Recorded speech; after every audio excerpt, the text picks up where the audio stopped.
Hello everyone and welcome back to IMO Reviews, and today we have another movie review catch up for you, starting with Red One. Red One is this year's Christmas blockbuster starring The Rock, Chris Evans and J.K. Simmons. And in this movie, Santa Claus gets kidnapped and it's up to Chris Evans and The Rock to find him and save Christmas. Not only is this movie coming out just a tad too early for the Christmas spirit, but personally I found this film completely lacking of any in the first place. It really isn't that Christmassy, no matter how hard it tried. The film felt so surface level and frankly pointless from start to finish. It had nothing new to offer, nothing new to say, no new interesting ideas, just a hodgepodge tick list of old typical Christmas cliches. None of the cast really seemed to be that into the material themselves. The performances feel rather phoned in, nobody's going above and beyond here. Everyone really is just playing themselves. The Rock is The Rock, Chris Evans is Chris Evans, and J.K. Simmons sadly is just J.K. Simmons. He really didn't bring much to the Santa Claus role, and I thought he would. Nobody here seems to really be making an effort, and certainly not in the writing department. If it isn't wasting your time and shoving subliminal adverts in your face with actual scenes of people fighting and shoving over PS5s, or name-dropping Nintendo Switch games to Santa Claus, it just writes itself into the most bizarre and unexpected corners that are not entertaining or interesting at all. This film was so boring that I'm open to admit that I actually nodded off for a bit, and when I woke up,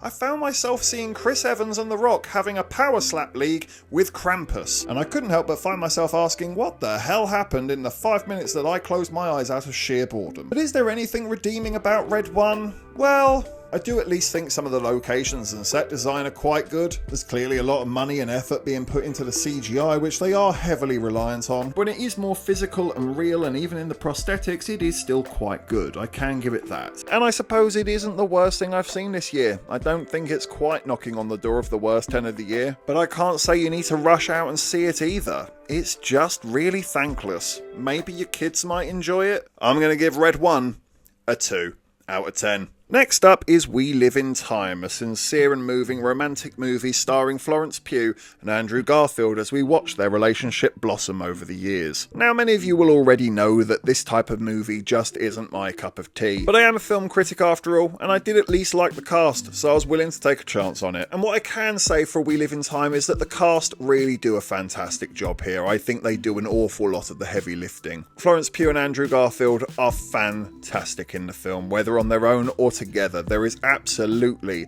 firework chemistry between the two of them. There's many a scene where you feel like you're third wheeling and you just want to close the door and leave them to it. Their relationship is very real, very believable, and you buy into it very easily. For that, I cannot fault them. Fantastic work. And the film is pitted throughout with nice pieces of subtle comedy that did make me smirk here and there. I also think it's got its heart firmly in the right place with a very positive message that all of us can take home, trying to appreciate the here and now rather than looking in the past or looking too far ahead. But as I said at the start, these films are very rarely my cup of tea, and they do feel extremely manufactured at times, solely existing to try and rip your heartstrings out and make an audience cry. And We Live in Time is no different. It's so wet and sappy that you could wring it out and fill a swimming pool. And for many of you that like your romance novels, you're going to have a great time with it, and it's going to tick all the boxes for you, and you're going to wonder what the hell am I complaining about. But personally, as a 30-year-old white guy who grew up in a house full of women and has watched The Notebook more times than he cares to admit, I can't help but look at films like We Live in Time and think it's just another iteration of the same damn thing. But I far from hate it. I did enjoy it in aspects, and I think it's okay, and for those who are after this sort of movie, you're going to love it a lot more than I did. But the highest score that I can give We Live in Time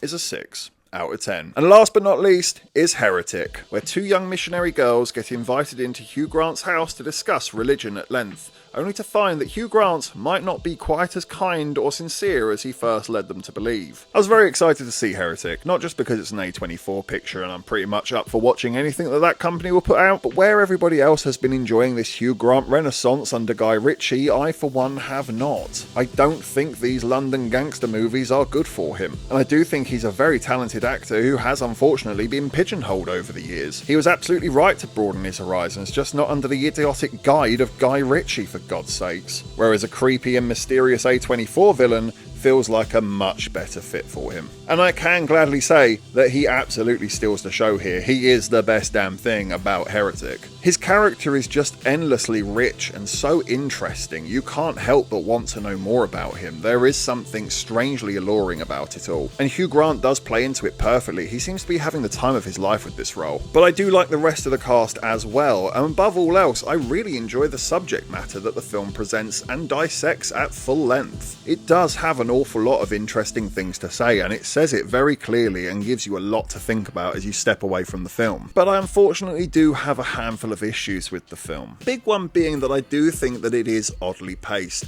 For as much as I enjoyed the discussions that the film regularly has and the points that it makes, these conversations do go on for just a little bit too long. It can also be a little bit repetitive with its points. It makes the points very clearly, but just doesn't move much further on with them. It's wise enough to battle back against its own points and give it a fair argument, but not really to a very satisfying conclusion. The longer the film goes on, the more it writes itself into a corner, and not a very good one at that. I do like what the film is bringing to the table, but I can't deny it could have done a lot more and it could have landed on something much more profound. The vast majority of the final act really didn't work for me. I did start to lose my interest and patience with the film. I'm going to give Heretic a 7 out of 10. Thank you for watching this review. Please be sure to hit that like button and hit the subscribe button if you haven't already, and please do hit the comment section as well.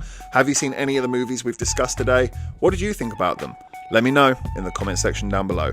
And of course, if you haven't had enough of this crazy ginger, we can always click on these suggested videos right here and get yourself lost in an IMO wormhole.